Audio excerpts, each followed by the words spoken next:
She came home from a birthday party when she was 9 years old. Her mother was waiting at the door, and with the kind of calm that only makes things worse, she said, "Your father's not going to be around for a little while. Not gone, not left, just not around for a little while." Jennifer Aniston sat there in a party dress, crying, not fully understanding what had happened, not knowing that a little while meant years.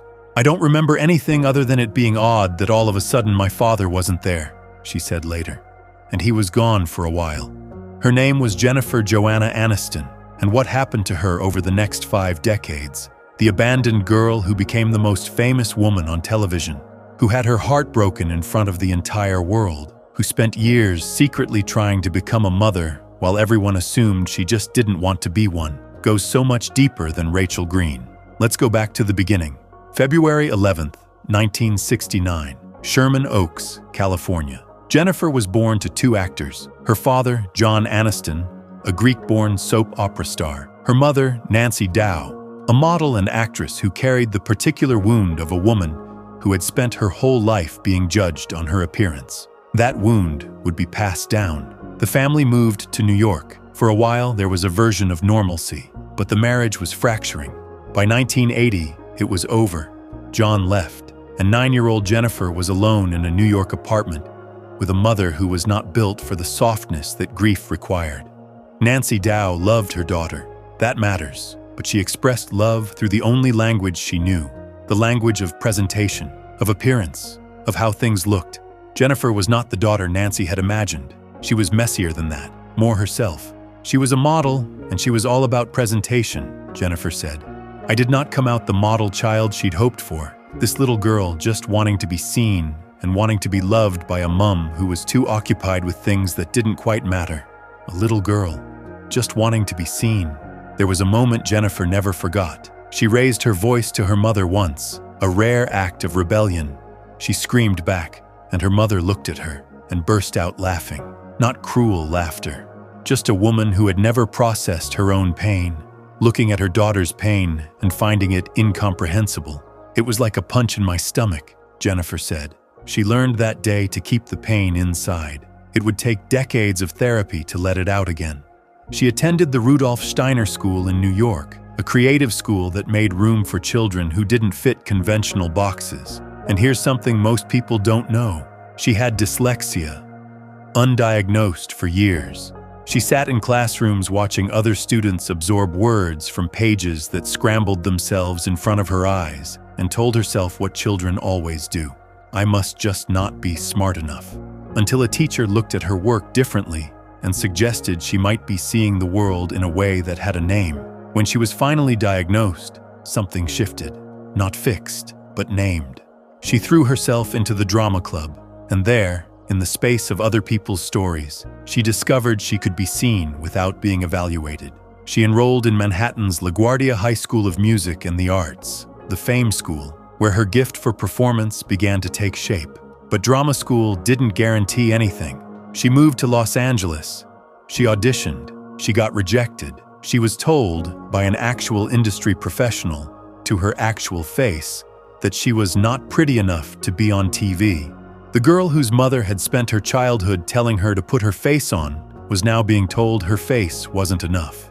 She worked as a waitress, took telemarketing shifts, starred in 4 television pilots, all picked up, all canceled. 4 times the door opened, 4 times it slammed. She was so demoralized she approached an NBC executive at a gas station and asked him directly for reassurance that she should keep going. He told her yes. A few months later, he helped cast her in a new sitcom about 6 friends living in New York City. She pushed for the role of Rachel instead of Monica, turned down Saturday Night Live to take it. One of the best decisions in television history. Friends premiered in 1994.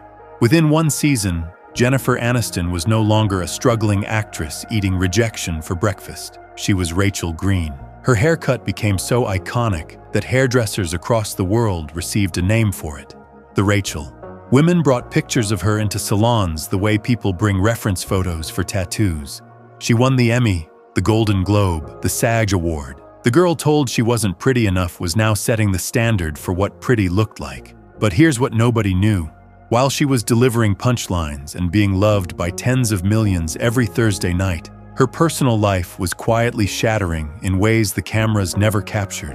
Her mother had written a book, a tell-all memoir about Jennifer, published in 1999, right at the peak of Friends fame, without warning, without being asked. The woman she had spent her entire childhood trying to be seen by had, in the end, chosen to put her on display one final time. Jennifer didn't speak to her for nearly a decade. Then came Brad Pitt. They met in 1998. What followed was the kind of love story the world doesn't just watch, it participates in.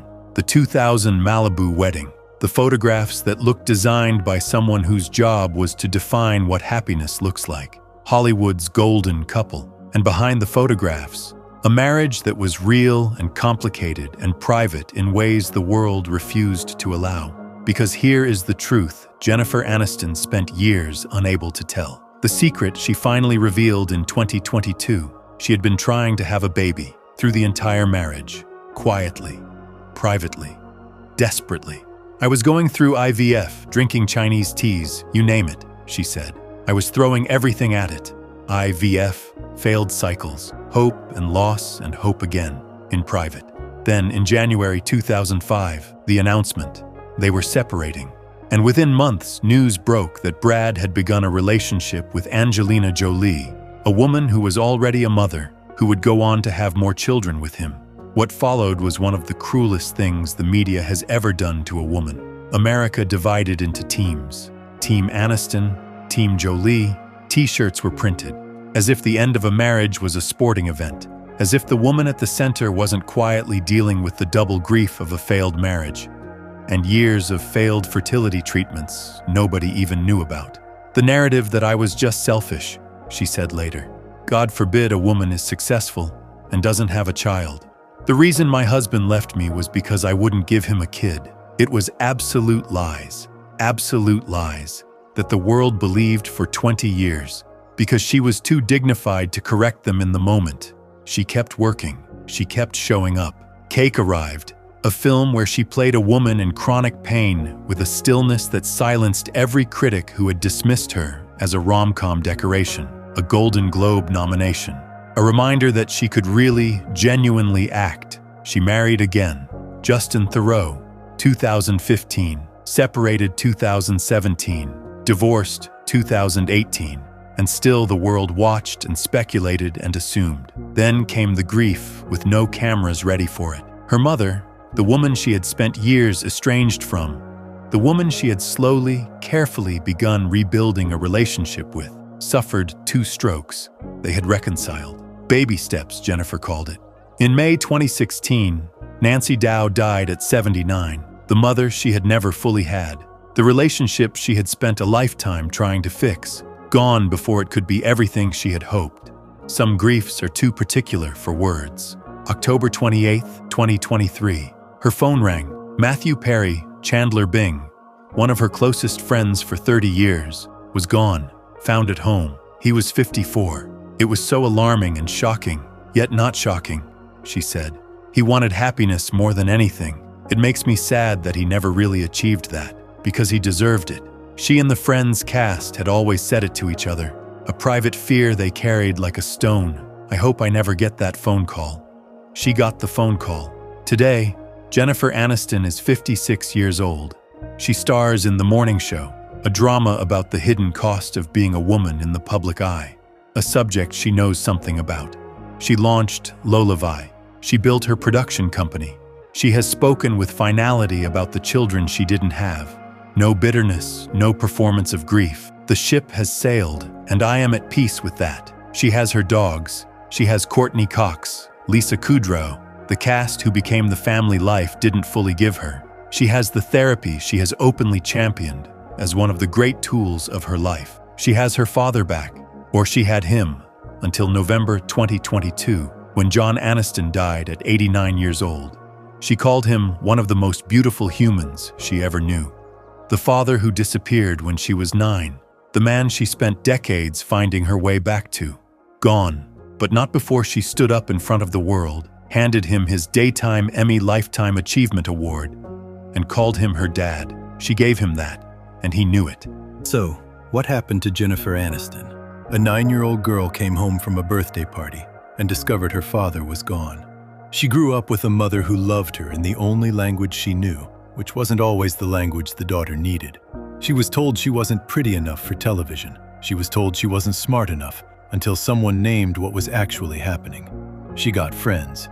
She got the Emmy and the haircut and the whole world knowing her name. She spent years trying in secret to become a mother, while the world told a completely different story about why she didn't have children. She lost her mother before the relationship was finished. She lost her closest friend to the addiction he could never escape. She lost the future she had imagined for herself and rebuilt a different one, quieter, more honest, more hers. The New York Times once called her the last great movie star. She would probably say she's just a woman who kept going, and she would be right.